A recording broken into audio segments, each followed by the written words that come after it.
projet de Monumenta, c'est de faire en sorte qu'un artiste, dans ce bâtiment particulier, s'y confronte.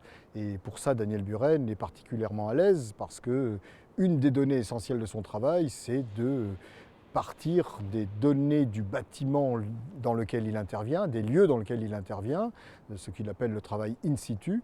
Et donc c'est à partir du Grand Palais et des caractéristiques du Grand Palais qu'il a élaboré ce travail.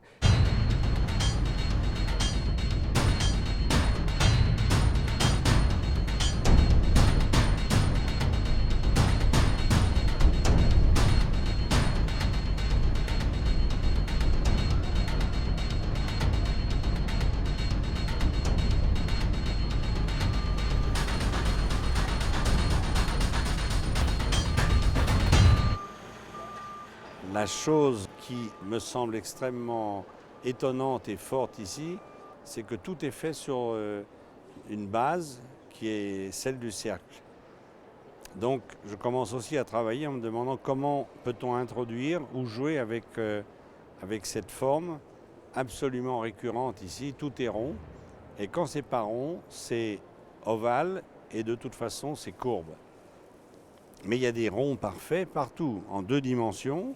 Les escaliers, par exemple, l'escalier d'honneur démarre et arrive sur 2 énormes cercles dans lesquels sont dessinées les marches.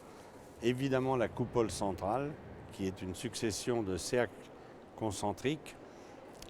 Les voûtes, qui sont des demi-cercles. Et bien sûr, le plus petit, c'est les boulons, qui sont tous ronds et qui sont par milliers dans l'intérieur de cette bâtisse.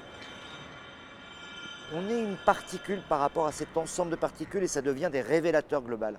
Soi-même et le travail d'une subtilité inouïe de Daniel Buren, parce que c'est vrai que pour un photographe, pour un caméraman, pour des yeux, pour des oreilles aussi, puisqu'il ne faut pas oublier cette dimension sonore qui est importante dans le projet, eh bien on est